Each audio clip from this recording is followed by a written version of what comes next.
Hi friends, இன்னைக்கு நம்ம Kerala special unniyappam எப்படி பண்ணலாம்னு தாங்க பார்க்க போறோம். இது ரொம்ப சாஃப்டா சூப்பரா இருக்கும். சுட சுட தீந்து போற அளவுக்கு ரொம்பவே எம்மியா இருக்கும். ஸோ கண்டிப்பா ட்ரை பண்ணி பாருங்க.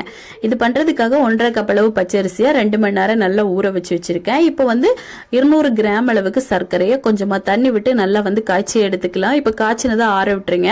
மிக்சி ஜார்ல பகுதி அளவு பச்சரிசி போட்டுட்டு 3 வாழைப்பழம் போட்டிருக்கேன். அப்புறமா நம்ம கரைச்சி வச்சிருந்த அந்த பாகு கொஞ்சமா சேர்த்துக்கலாம்.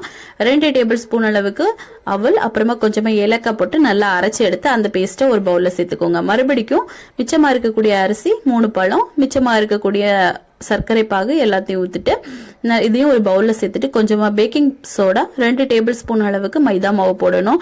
போட்டு நல்லா மிக்ஸ் பண்ணிட்டு இது ஒரு 2 ல இருந்து 3 மணி நேரத்துக்கு நல்லா ஊற விட்டுருங்க. ஊறினதுக்கு அப்புறமா நம்ம இன்னொரு கடாயில 2 டேபிள் ஸ்பூன் நெய் போட்டுட்டு தேங்காய் கட் பண்ணி சேர்த்து அதையும் நல்லா கோல்டன் கலர் வறுத்துட்டு அதுக்கப்புறமா எள்ளு கொஞ்சமா போட்டு அதையும் நல்லா ஃப்ரை பண்ணிட்டு இந்த மாவுல அப்படியே போட்டுடலாம். போட்டுட்டு நல்லா மிக்ஸ் பண்ணி கொடுத்துட்டு குழிப்பணியார கல்லுல கொஞ்சமா நெய்யோ ஆயிலோ விட்டு நல்லா எண்ணெய் சூடானதுக்கு அப்புறமா நம்ம ஃப்ரை பண்ணி எடுக்கணும். 2 பக்கமும் நல்ல ஒரு கோல்டன் கலர் வாரது வரைக்கும் நல்லா பொரிய விடுங்க. அதுக்கப்புறமா நம்ம திருப்பி போட்டு நல்லா குக் பண்ணி எடுத்துக்கலாம். மொத்தமா கிட்டத்தட்ட 30ல இருந்து 35 அளவுக்கு நம்மளுக்கு குழிப்பணியாரம் இந்த அளவு மாவிலே கிடைக்கும். சோ கண்டிப்பா ட்ரை பண்ணி பாருங்க. ட்ரை பண்ணி பார்த்துட்டு எப்படி வந்துச்சுன்னு கமெண்ட் பண்ணுங்க.